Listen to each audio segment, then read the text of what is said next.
everyone. Thank you for availing yourselves for today's session. I'm just going to read Dr. Roxanne's quick bio, and then how this is going to work is that we're going to give her time for her presentation, and then we will open the floor for discussion, and then we'll take it from there. So Roxana Chiappa is a lecturer at the Center for Higher Education, Teaching and Learning at the Rhodes University. She obtained her PhD in higher education from the University of Washington, Seattle, with a mixed method study that analyzed the effect of social class of origin on the careers of academics in Chile. Currently, she's working on the research project that aims to unpack the effects of gender, race, and class in the process of formation and the career outcomes of academics in South Africa and Chile. So, over to you, Doc. Thank you so much. It's really an honor to be here. It feels surreal. It took a while to finally get to South Africa and actually be presenting at Nelson Mandela University. It feels very special. So thank you so much to the organizers, to the chair of Critical Studies in Higher Education Transformation for this invitation. I want to start, I have a presentation that talks about mainly my dissertation, and then I want to share with you what are the plans of this research project that actually is the main reason why I am here today. I have 5 points, and I want to start saying why me, why talking about social class, and why I'm interested in South Africa to compare with Chile. So the first thing that I have to say is that I was born in Chile. I grew up there, and Chile is a very classist society. And I say classist and I don't use the other isms because of the history. In Chile, we don't talk about race. That category is not recorded in our socio-demographic status. We talk about ethnicity. And that was part of the colonial project. The idea that we were a mixed race. I grew up thinking that it was mestiza. I went to the United States believing that race, Latin America didn't have that problem. The society was stratified mainly by social class. And slowly, and thanks to many colleagues, they made me aware that that was part of racism.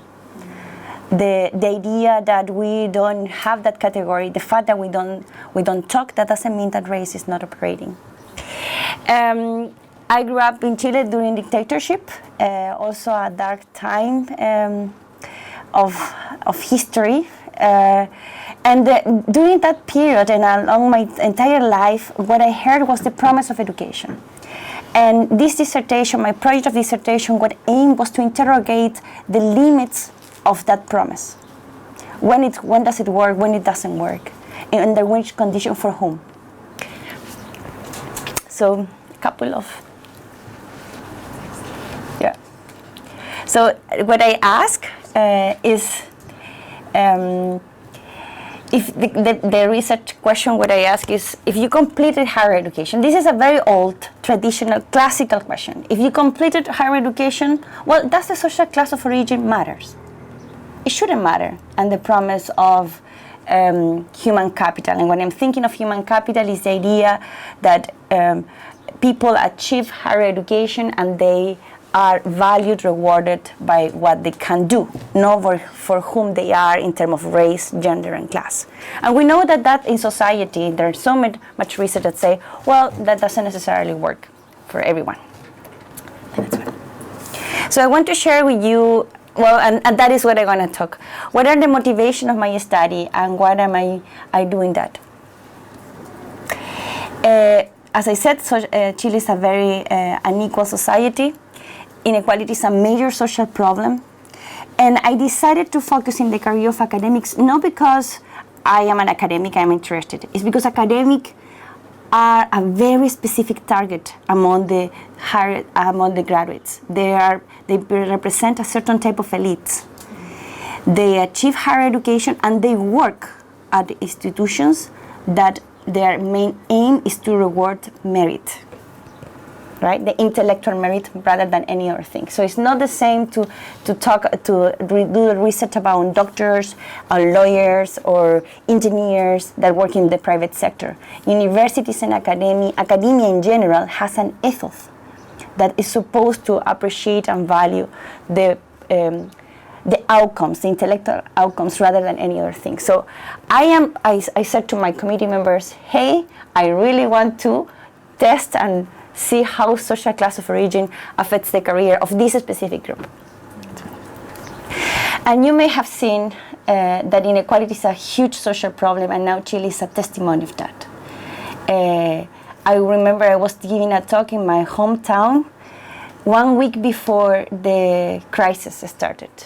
And people were telling me, well, why we should care about, inequality. At that moment, my narrative was not necessarily articulated with the social conflict. I was at that time, and I'm saying at that time, this is 4 months ago. At that time, I was more concerned about the promise of social justice.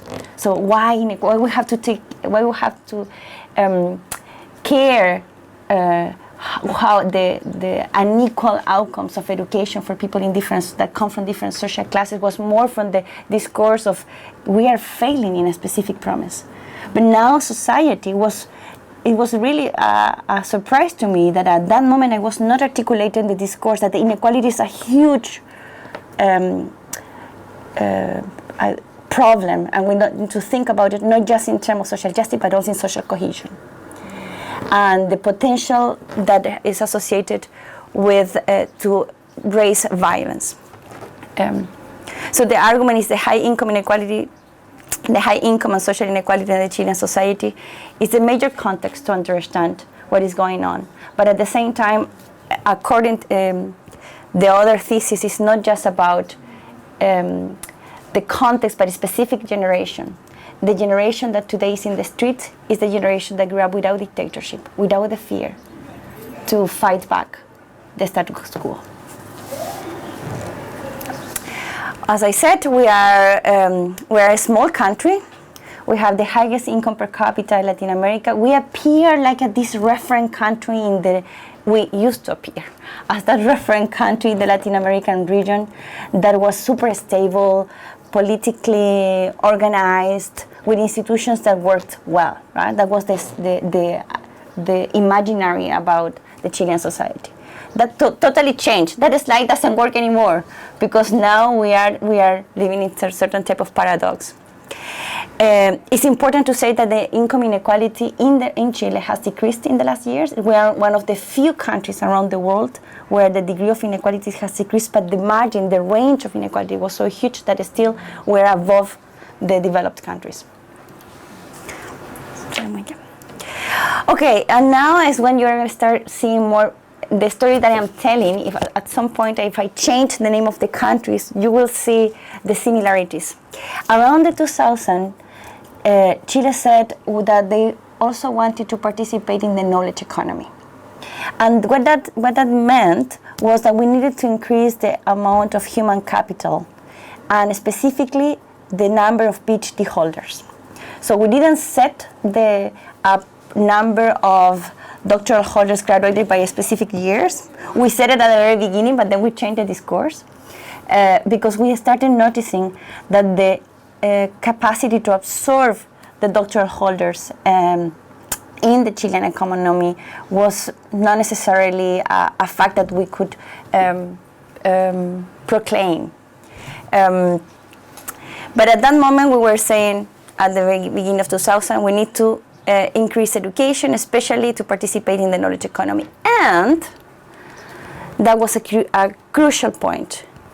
If we focus on increasing the amount of people with higher education degrees, there is a potential to decrease inequality. Because the only thing that you actually,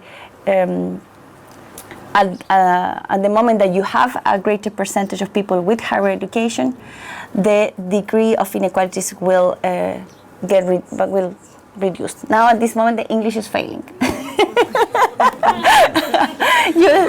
And that is a point. If there is any word that I am saying that you don't understand, please raise your hand.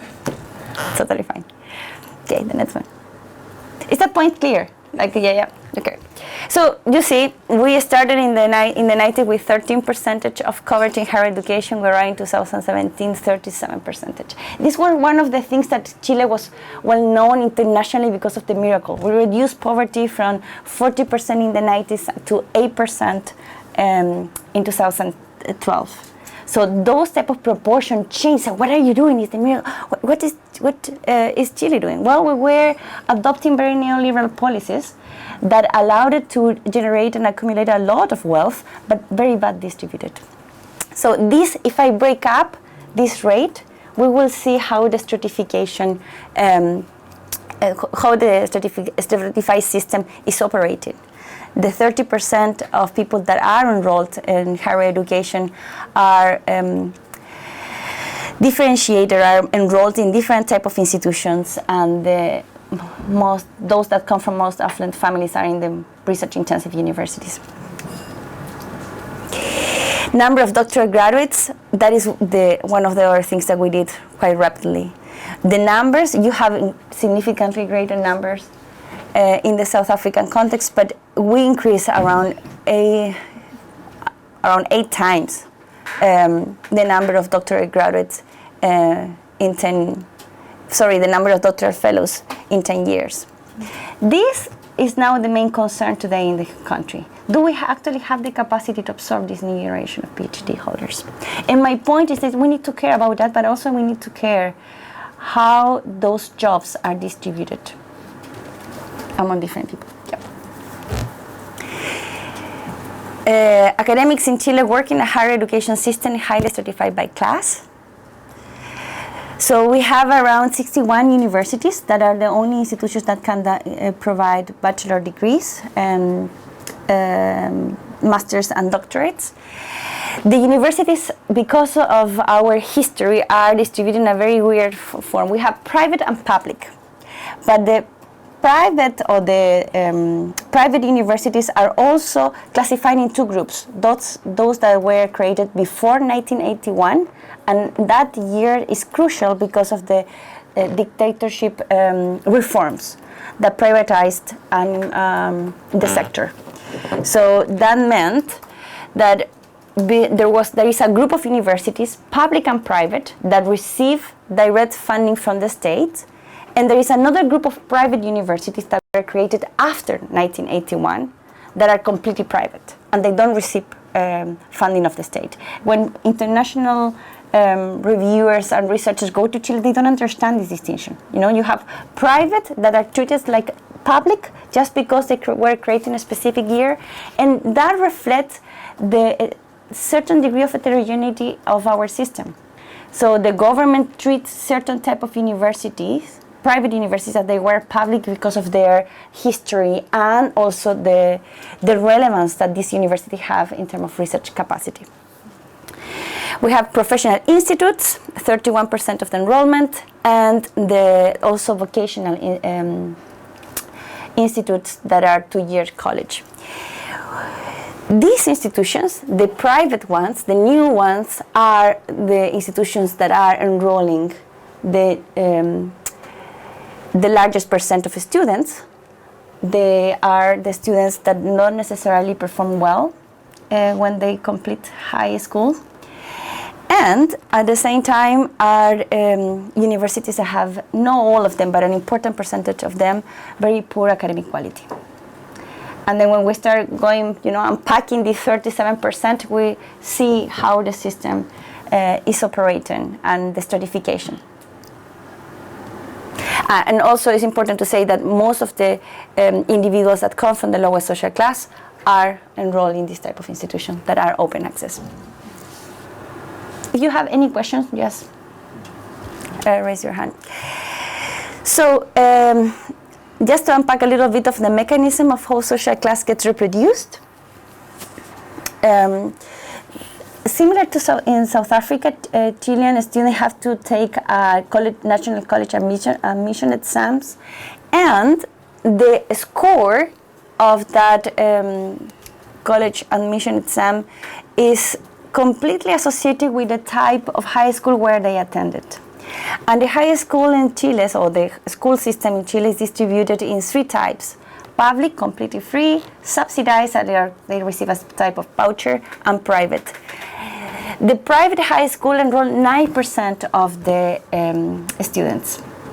The majority is in the subsidized system, and you see the difference in terms of the score. Here is just a descriptive system, but it's a descriptive statistic. But there are a lot of research that is demonstrate that around the main predictor to succeed in the college admission test depends on the type of high school where you attended. So if you don't pay for high school, it's very difficult that you can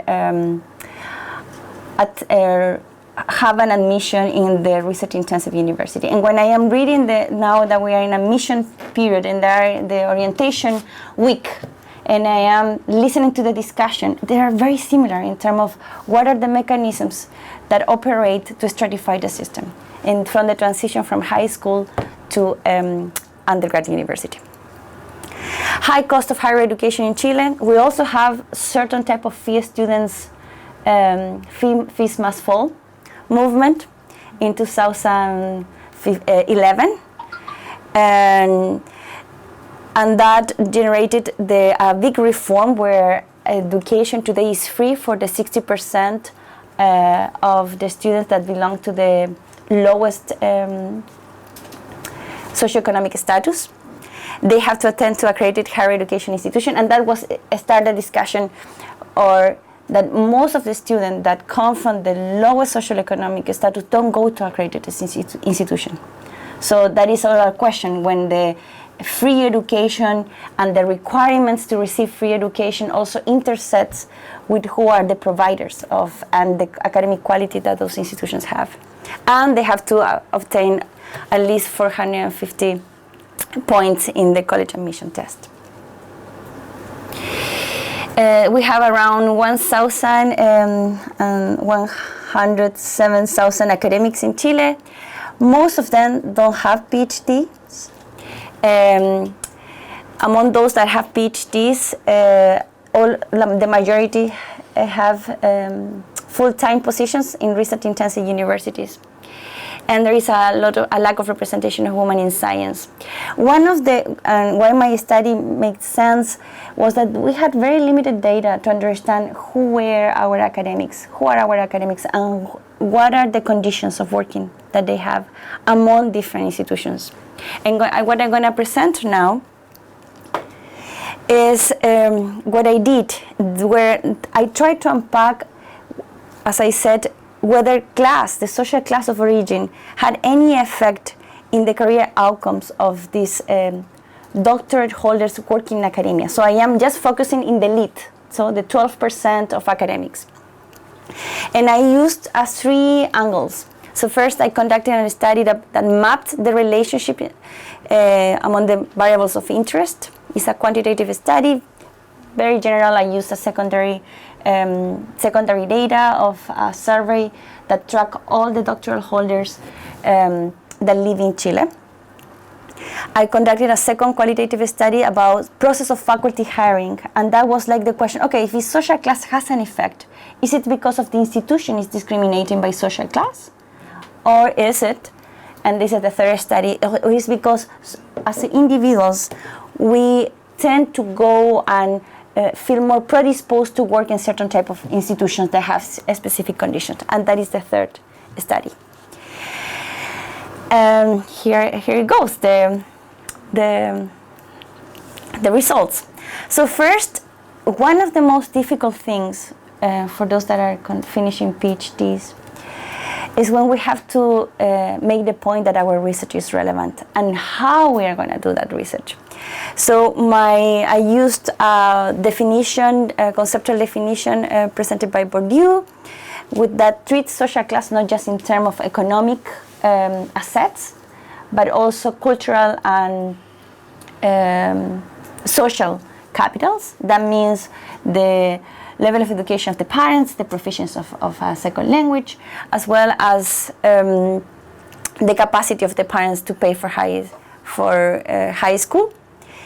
And here are the attributes that I as I said, level of education, type of high school, proficiency, and whether or not they live in a metropolitan area. And what is important, because Chile is a very centralized country in territorial terms. If you live in the big cities, you have better access to not only infrastructure, but also schooling and universities. And I found, basically I defined 3 types of social class groups. Upper, at least one of the parents have a college degree, attended a private high school. They are capable to speak a foreign language before they finished high school. Foreign language in Chile, most of the population speaks Spanish, and it's a characteristic, it's attribute that it differentiates individuals. The middle class, at least one of the parents received some type of higher education and attended public or subsidized school, and low, none of the parents went to higher education, attending public school.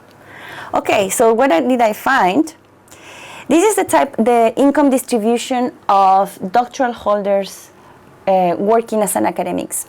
So you see that it's a normal curve, and most of them earned between $40,000 a year, between $70,000 a year. That is the degree of salary. And the sample here only considered individuals that finished their doctorate degree after 2001. The model that I did, I put social class and I said, okay, I know the research shows that there is a direct effect with quality of the undergraduate university. Yeah, I just discussed how the type of high school attended affected the type of the university that you go.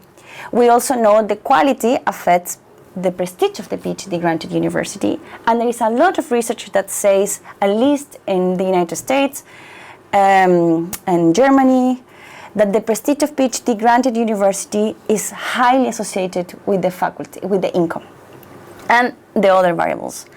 My research, what I tried to demonstrate was this, if there was any direct effect between social class and faculty income.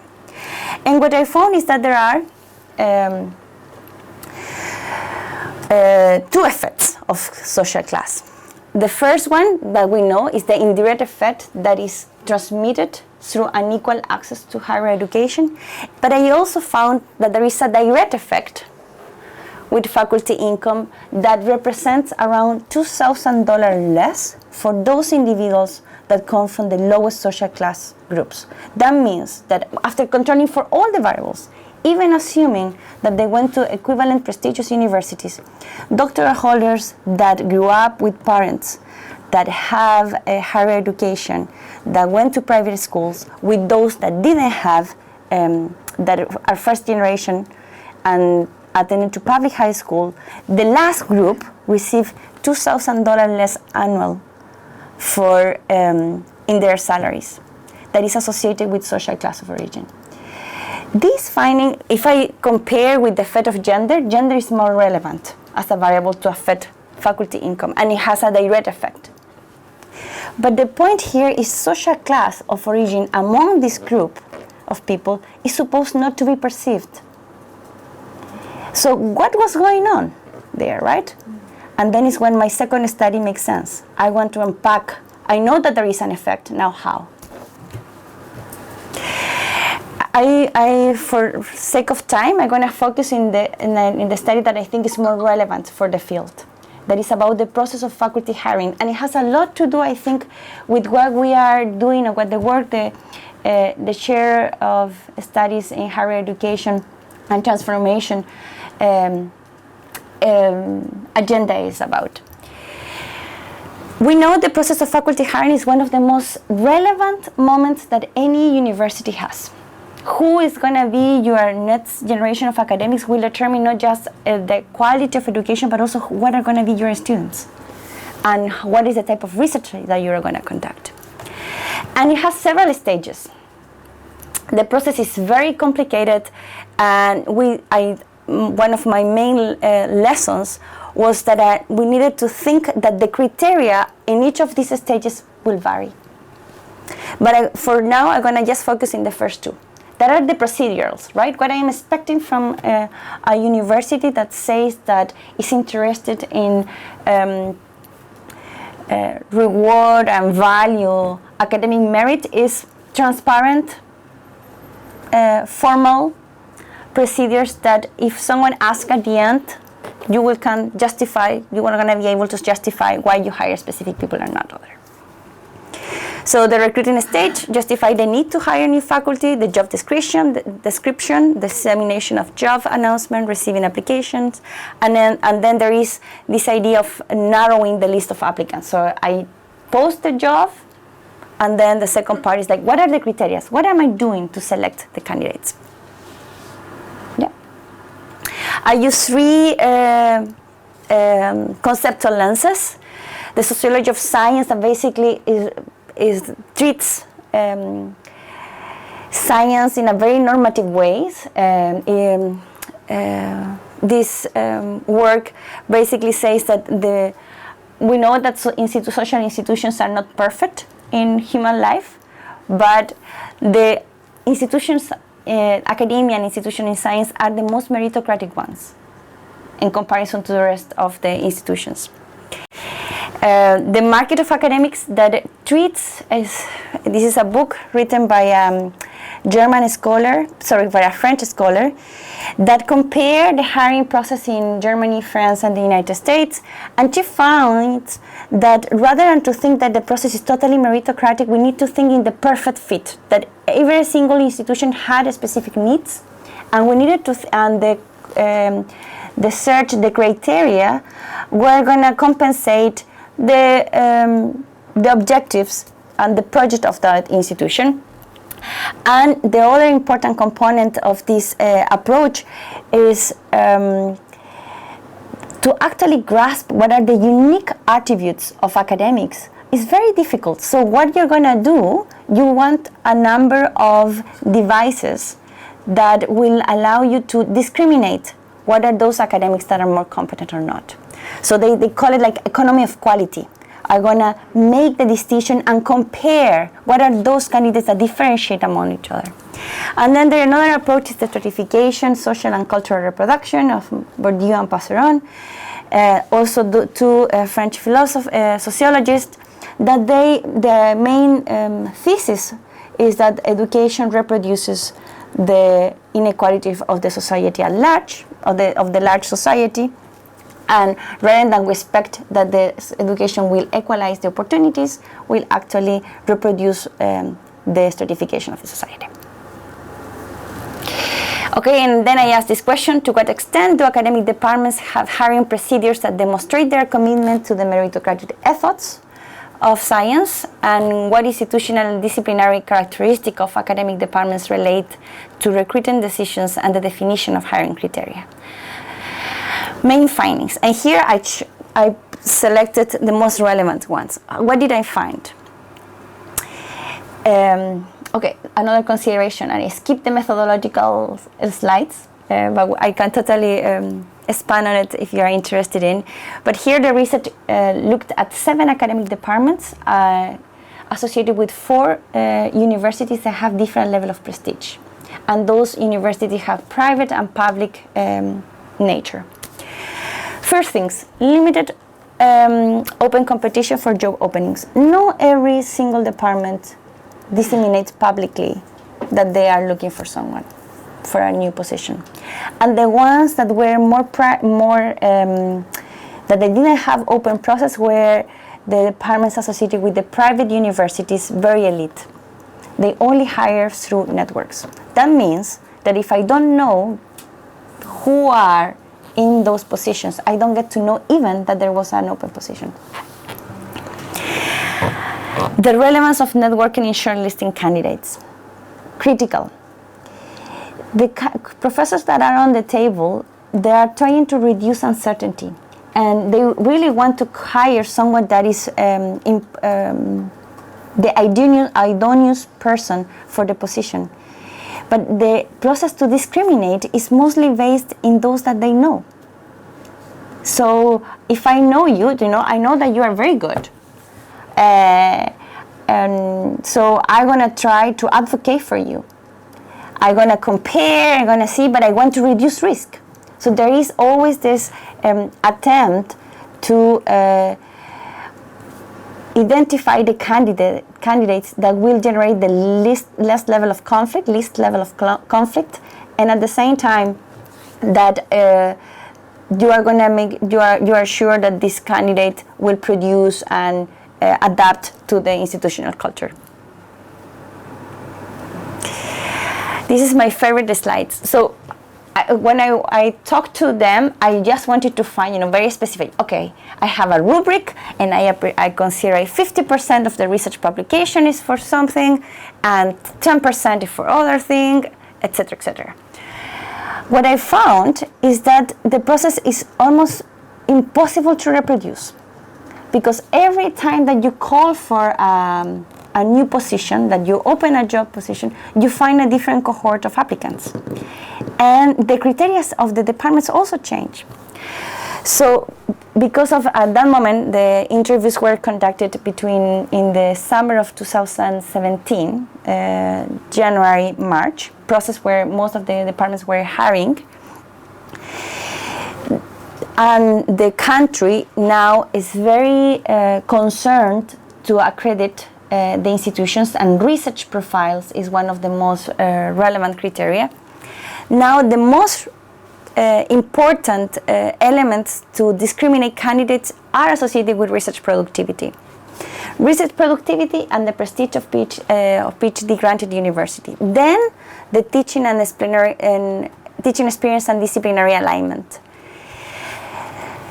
Yet, if you are a university that is trying to accredit a program, even if you don't have the teaching experience and the teaching expertise in the specific area, you would prefer that candidate if it has higher research productivity outcomes.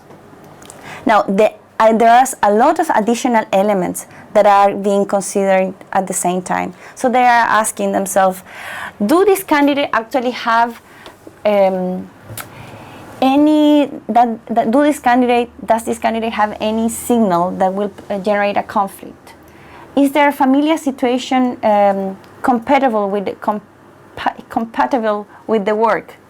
Am I completely sure what it's telling me? All of those elements are considered at the same time. And then if the department received enough candidates, they are the same trying to differentiate the applicants by their collaboration networks, the experience, leveraging competitive grants, and any other type of acknowledgement. Networks here are critical. Another important fact that I learned with this research was not all the academic departments have the same capacity to recruit. So there are some academic departments, especially in economics, at very prestigious universities, that they receive 100 applications. And it's very easy to generate this type of rubrics. But in the case of the engineering, that was not the situation. There were some academic departments that received 7 applicants, and then you have to, trying to how you make the best match. Perhaps the most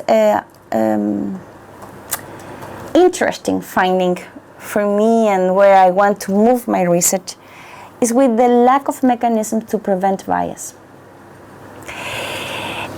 Hiring committees at all levels are exposed to this type of decisions, and there is no procedures that are accounting for that.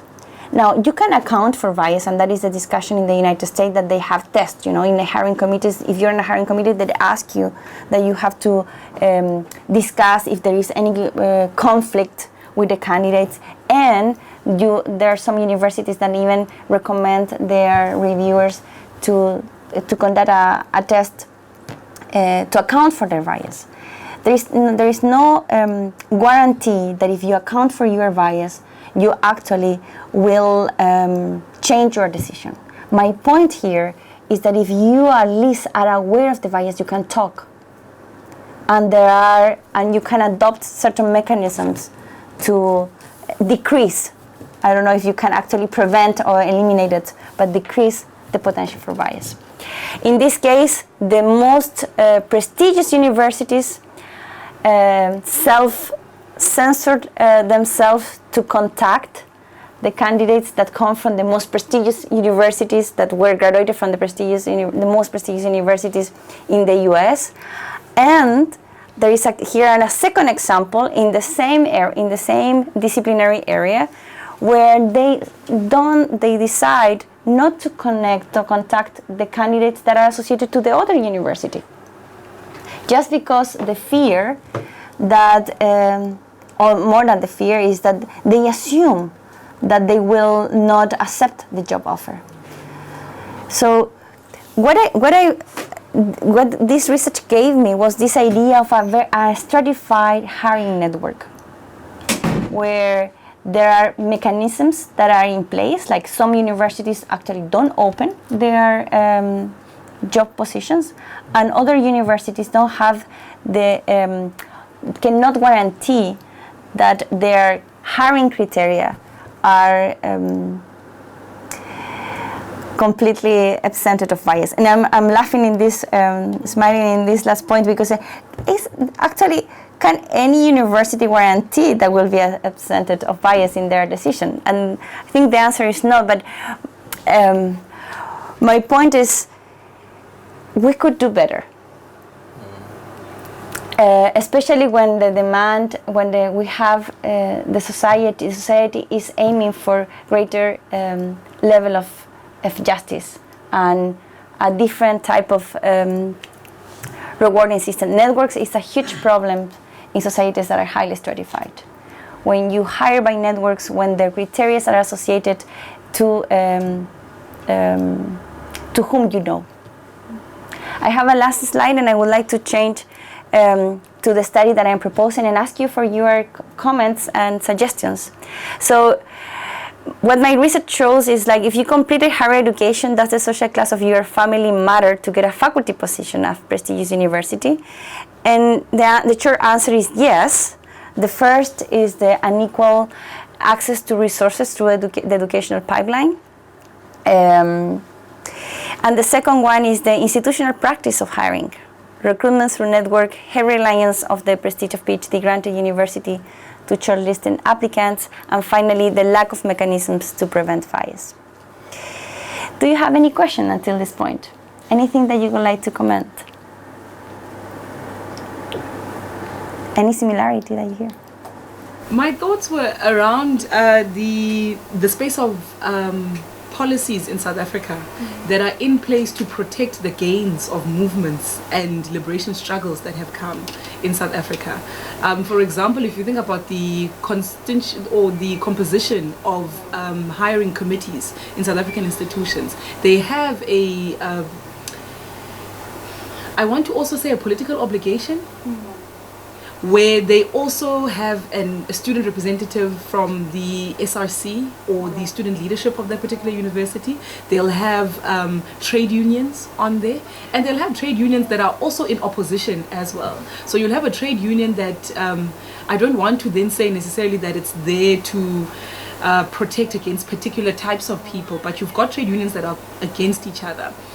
So you've got that unique composition in South African, I don't know if it's unique then, in South African hiring committees. So I'm just asking if the proposed study or the study itself makes space for those kinds of differences in South African universities. Well, there is a great point. The project that I have, that I'm going to talk, I haven't thought in going through the process of faculty hiring in the South African context.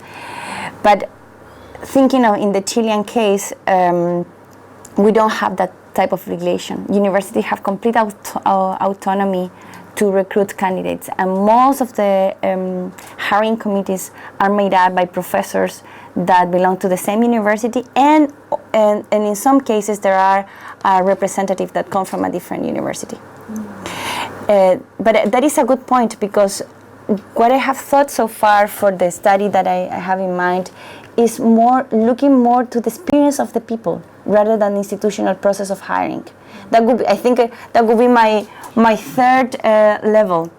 But now that you are highlighting that point, I wonder if it's actually the way how I'm approaching it is the right one, you know? If the process of, if I am looking at the effects of race, gender, and class in the career of academics, and one of the key elements of the career is the possibility of get hired, who sit on the table is crucial.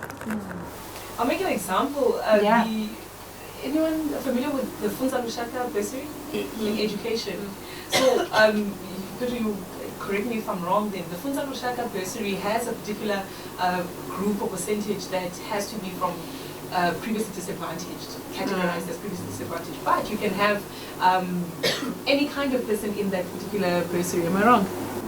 I'm just not sure what the criteria is for hiring, but at the moment, a lot of students that are graduating or people that are graduating within an education qualification, postgrad included, they are finding it so difficult to find work at schools if they're not a Funza Lushaka bursary candidate. So there's those particular policy issues as well within South African context that I think could also be factored in. Yeah. Go ahead. Okay, thanks for the input. The first one is that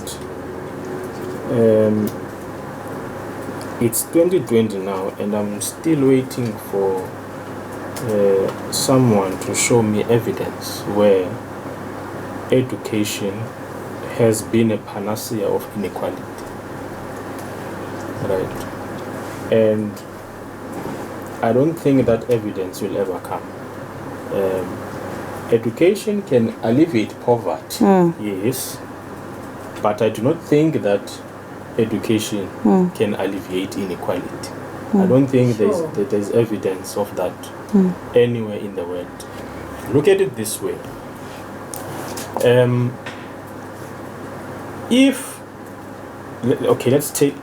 Let's take the economy of Chile since 2000 to 2020, right? At the beginning of this century, your unemployment rate was standing at around 12%, right? Now, in a 20-year period where your admission into where your admission statistics into university have increased, your unemployment rate has dropped down to 8%. Right. So meaning Chilean universities have played a role in reducing poverty. So there could be a high possibility that in Chile, the country Chile is close to a situation where at least each family will have someone who has completed school, right? But the levels of inequality in Chile have worsened. They have been always big, but the degree of inequality has decreased a little. Yes, but the people who owned the means of production at the beginning of the century are still owning them. Yeah. Right. And in the South African case, it's even worse this side. We have never had an unemployment rate of 12% here. Right? So at your worst situation, if South Africa could have the worst of Chile, it would be excellent. Our lowest unemployment rate was 21%, right? Achieved around 2002. However, our unemployment rate now is standing at 29%, meaning from the beginning of the century until now, right? It is becoming harder to secure permanent employment in this economy of South Africa. In the same length where the number of graduates are increasing, right? So, furthermore, if you break down our unemployment rates in South Africa into race, you find that this unemployment rate that they like to tell us about, which is 29%, if you zoom into it, black people, they are standing at 48%, white people are standing at 5%, right? So the unemployment rate of white people in South Africa is close to the unemployment rate of France, Denmark, the United States.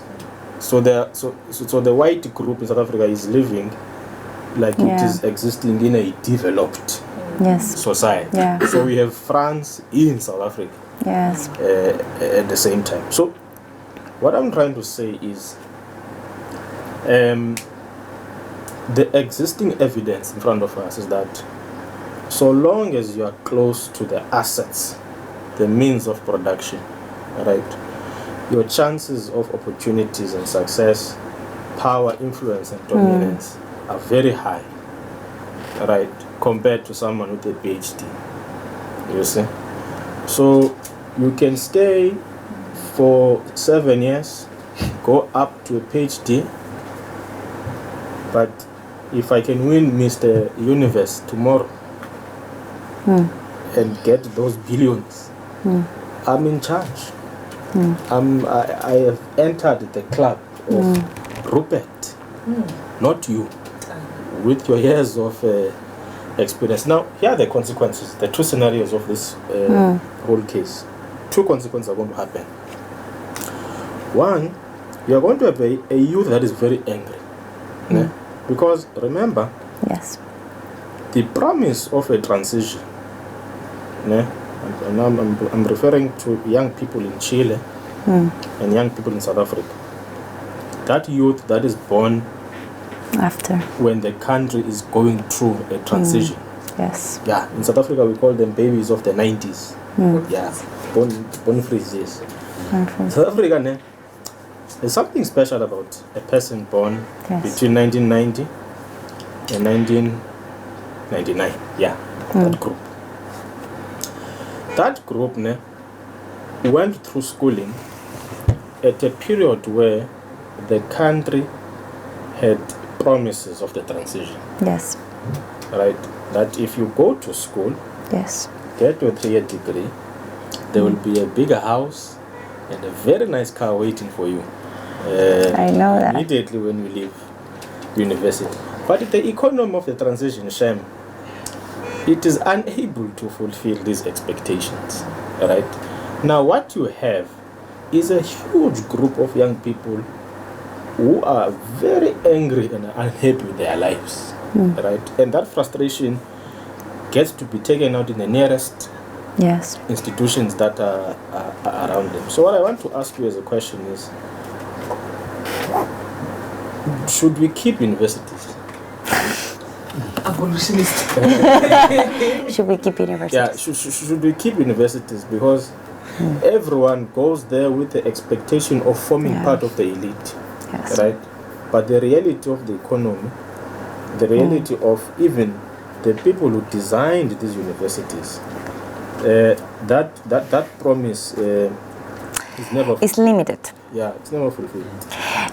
Okay, I don't know if I can answer your question, but I have 3 insights that I learned. And what you are telling me resonates completely with what I have read about South Africa and also with what I know about Chile and Mexico and Brazil. Is the story of economies and societies that have changed dramatically in the 20 years, that embraced a narrative of progress, knowledge economy, fourth industrial revolution, where education was set up or was presented as the mean of social upward mobility. What I discovered in this particular case, limited study, is that even when you have the highest level of degree, still, your social class of ranking matters. Should we keep universities? South Africa is one of those countries that today appears as everyone that achieves higher education has the highest level of return after higher education completed. What it means that if you made it, if you finished, your life will be significantly better. The return for additional year of education is the highest. And that is not just because South Africa is special, in my opinion, from what I know, is represent the characteristic of the economy of the country. Today, South Africa has an enrollment rate around 20% of individuals between 19 and 24 years that are in higher education enrollment. the economy those individuals seem to be going to the labor market and receiving significantly higher level of salary than those that didn't go.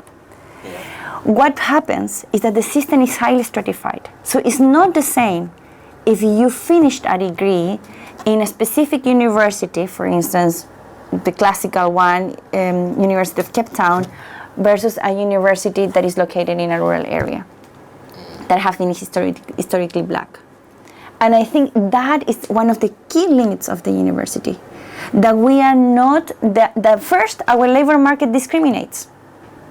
And one of the ways of discriminates, at least for what I have studied, and I always say this because it's like it gives me, Roxana, you don't know everything. It's networks. So as you said, if I am friend of a specific individuals, even the degree that I can have, I'm gonna be better off if I have a friend of anyone.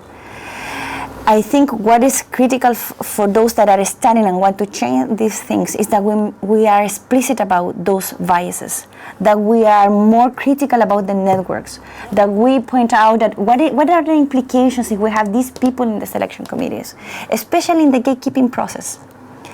And I started this presentation saying who I was, because I think that the bodies that are in the tables that are making the decision to who gets in or what are the criteria in any type of the educational pipeline are critical, and we need to change those bodies. And when I say those, I refer in the sense of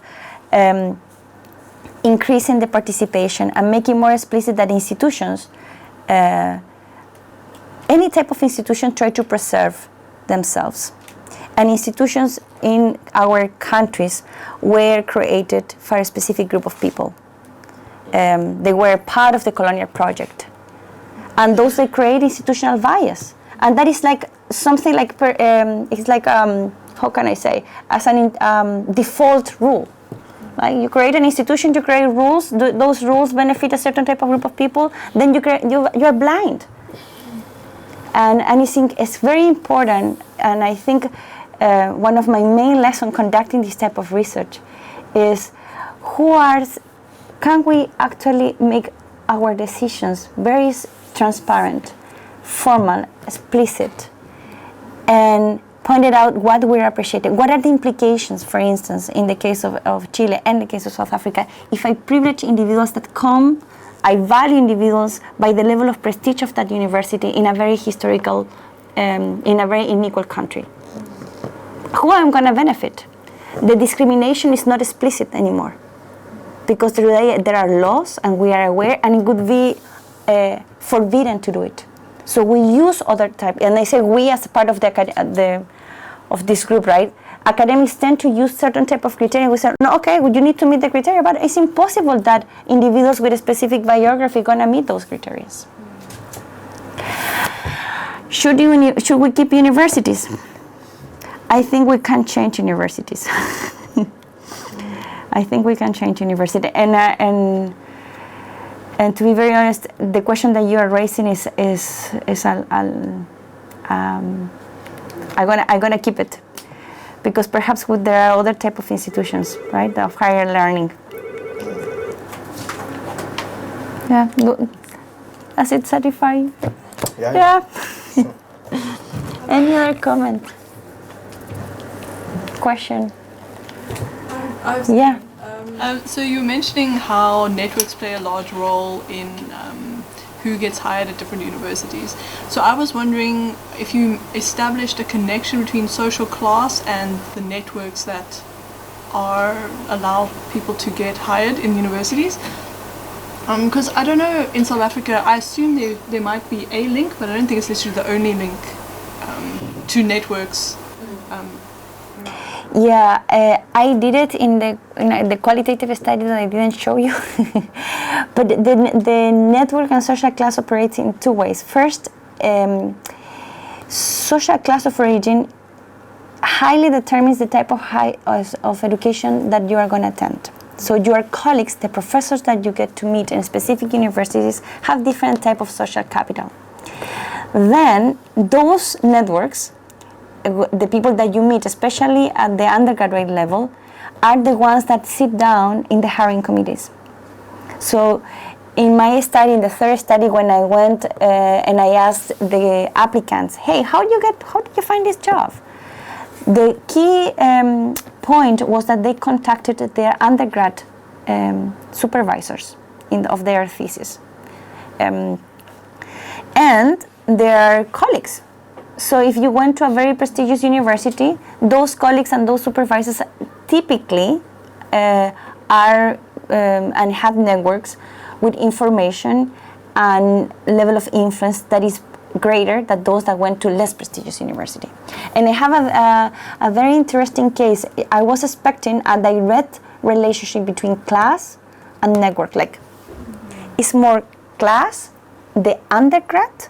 The undergrad in the Chilean case is it's a breaker. If you were able to make it, you came from a low social class, but you went to a very prestigious university. And when I say prestigious, I'm mostly referring to a highly selective and research-intensive university. The individuals that you find there are critical, and they are going to be the ones that will allow you to leverage the resources that your social class offering wouldn't allow it. Now, if you come from an upper social class and you didn't go to those institutions, the social class will then allow you to connect with others that, because of the connection of your parents and your family, that maybe that I say maybe because it's a qualitative study, but I only found one case. But the case that I'm referring was someone that came from a very rich family, go to a regional university, didn't connect with his supervising the undergraduate level, and had a very hard time finding a job. But then that person, that case, found job because of his family's network. And the other effect that the effect of class to network is individuals that come from low social class don't have the same degree of freedom to decide to study abroad, because they have family obligations. So they have to contribute to their family. And if prestige is one of the criteria to being hired, the prestige of the university where you attended for the PhD, that decreases your opportunity to get hired at the most selective university. So it's not, that is a very good point. It's not a direct relationship. It's completely associated with the type of university that you went to the undergrad, and then with the chances that you have to go to a PhD granted university. A prestigious PhD granted university. In South Africa, I would love to hear from you. I know race is I would say it's one of the most relevant variables to determine the opportunity of people and the type of institutions that you go. But it's also highly tied with class. I might be derailing a bit, but I have to ask this one. I was watching Al Jazeera the other day, so I hear there's a group of people within, I think, the southern of Chile. They call themselves the indigenous people. Yes. So they are fighting for land. Yes. So while you were presenting them, in my mind I was trying to understand, if then you are an indigenous Chilean, how is your experience, regardless of class? I just wanted to understand specifically, just because you are an indigenous Chilean, regardless of class, I wanted to understand your experience through. Yeah. One of the flaws of my research is that I didn't look at the experience of indigenous academics. There are very, very few. The representation of indigenous people in higher education is the lowest among the groups. Being an indigenous person in Chile is a very hard experience. The Chilean state has oppressed them, and I think it's because of the colonial period. It took me a while to understand that I was complicit of that oppression, and I was complicit because my research questions were not looking at it. I didn't feel that, that degree of relevance. When we conduct research, we always trying to do answer a research question, of course, and we are very rigorous, but also there is some part of our heart that is involved in the research project, right? There is certain type of connection that our research is speaking for in terms of our history is speaking through our research. So, to your question, if I touch, they are still fighting for land. Their conditions of living are significantly different from the rest of Chileans. Even I was looking at a recent publication that shows that indigenous groups that graduated from higher education, indigenous individuals that graduated from higher education, that live in comparison with individuals that live in the same regions where those indigenous groups live. So Chileans, indigenous groups living in the same region, accessing to similar, having graduated from similar institutions, the indigenous groups receive lower level of salary than those that are Chileans. So there is a discrimination of race, and it's documented. Now there is emerging research that is showing that we have a racial discrimination in terms of income after higher education degree completed. I feel in debt. And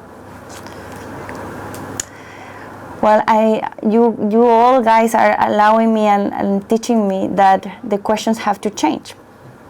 And it's not just class, it's also race. I suppose it might actually link back to my first question, but I think something else that is also happening within South African universities, still with this idea of protecting the gains of liberation movements, is that a cohort or a network, using the language that's in the proposal, then the network of decolonial and Africanization scholars. Decolonization and Africanization scholars, there's also a network emerging within South Africa. I'm using emerging very cautiously as well, because I'm not sure that it was never there to begin with. But as that network becomes even stronger across South Africa, you find that the protection of the spaces that are meant to start becoming more transformed is also part of the hiring strategies of universities. That particular people will be singled out, will be headhunted, or will be part of the network of people that receive then the application to apply for a particular position based on the protection of transformation gains. So I think there's that aspect as well, that unconscious bias could also be read as a protection of the gains of liberation struggles, rather than a bias in itself, that we're moving towards a much bigger conversation around the transformation and the renewal then of universities, which must be protected, and the protection then almost legalizes and makes it a fair bias. Yeah, I think that in that case, the context of South Africa is very specific. You have very strong affirmative policies that actually sit down and that place specific groups as priority instead of others. So there is not an implicit bias, it's an explicit bias and documented. And that, therefore, when I am thinking of this comparative case study, the focus was not the hiring committees. Now, what I have in mind, maybe that is like the title of the proposal, is to start with a case study rather than a comparative case. Who they are, how is their experience, and what are the effects? And focus specifically in South Africa to learn. And if I go, yeah. So I was looking, for instance, the demand of transformation here. I obtained this from your website. In the United States today, they don't use the same language, but it's the representation of diverse faculty. So the numbers here, what the demand in the United States are these numbers get closer, right? So 71% of African students, 21% of African faculty, and this is in particular in this university. That is a demand of transformation. And requires, I imagine, many steps. And in the United States, the experience has been, and I mention the United States because it's the one that I'm most known. There is a specific program that you start promoting the academic career at the undergrad level with a specific group of population. And then would be mentorship program, and there is like but then now the research is showing that faculty, the academics that come from minority, historically underrepresented groups, especially women, they don't want academia because academia is very unwelcoming space. So, it's like you are trying to generate that group of cohort of people, and then at the end, the institution is not allowing you to retain the group of people that you have training. So here is one of my I want to dive on this. Who are the academics in South Africa? And my first hypothesis that is very obvious, that the social demographic profile of academic will dramatically differ across institutions. Then I have a second hypothesis, a second part of this study that I am much more interested in. Here there are some numbers that I pulled from a study, research publication that just came out, Brian and Herman, that shows the percentage of PhD holders among academics. These numbers I wanted to share these numbers with you in NMU. I think is, if you click one more and you will see it. Yeah. 46%. Does it sound right to you? Yeah? Sounds right, yeah? Yeah, and then we're considering 278 academics. Is that sounds? Yes, the people who do administration are more than the people who I see. And well, then is the question: who are the academics, right? Who are counting here? Yeah. So I think even amongst academics at NMU, the number of people with PhDs are pretty low. Yeah. There's a big drive to increase that number. Yeah, but 40% sounds not. I mean, in I would say considering the Chilean standard, actually very good. 40% of academics. Yeah. I have a second slide, and that also shows the change of doctoral graduates from South Africa. What I have learned in the South African context is that in most of cases, people that conduct their PhD in a university, they stay in the same university. They own houses. They own. Well. Is the second year PhD? No. Look at our own institution. The demographics of the staff are not changing. Students have changed in the past 5 years, but staff are not changing because they stay here. They stay in PE. They own property here. Yeah, but also don't throw away the history of our particular university and how it's been able to retain white academics from Summerstrand, from Port Elizabeth, purely because of the reason why the university was established. Yes. Yeah, it would be different at Rhodes University, for example, because I might be incorrect. I did an undergrad at Rhodes. I might be incorrect, but I don't think the people at Rhodes University, the academics at Rhodes University, are from Makanda.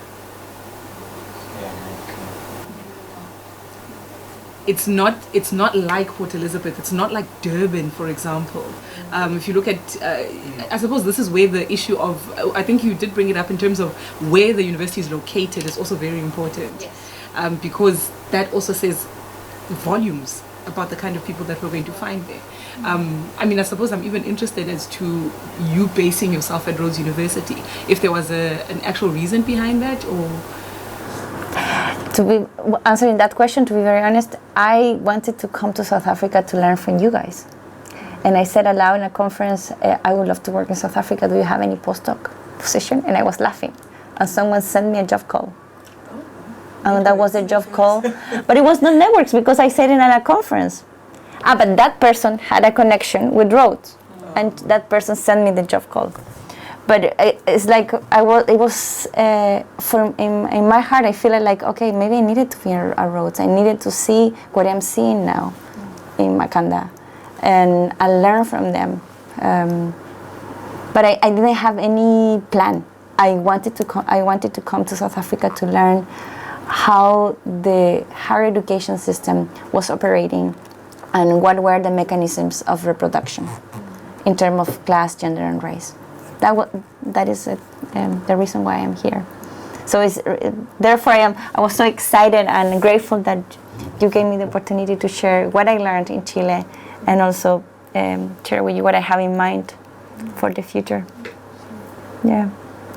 I have 2 slides more, and maybe, okay, and then you. This is the things that I would like to dive more, the racialized experience of navigating the academic space. I am now busy reading a book called The Experience of Black Academics. Written is a compendium that was that came out last year. I don't know, you know what? I think so. And one of the first chapters says, she raises that question, Kiwua, how do black bodies navigate spaces that on the surface seem to be open and yet may be functionally immutable because of this openness? And that spoke to this idea of the blind spots and the bias. So it seems that this place is so open, and that we are, so accustomed to working in a certain way that we actually not aware of how the institutions is operating. And finally, how do gender, race, and class affect the career of academics in South Africa? Here is the question of intersectionality. And I don't have a clear hypothesis now. I know there are several testimonies in that book, particularly that reflect that the effect of race, gender, and class operate differently, and there are some variables that get more relevant in specific bodies in a specific context. So I would love, if we have some time, remaining time, that we can move in that direction. Yeah.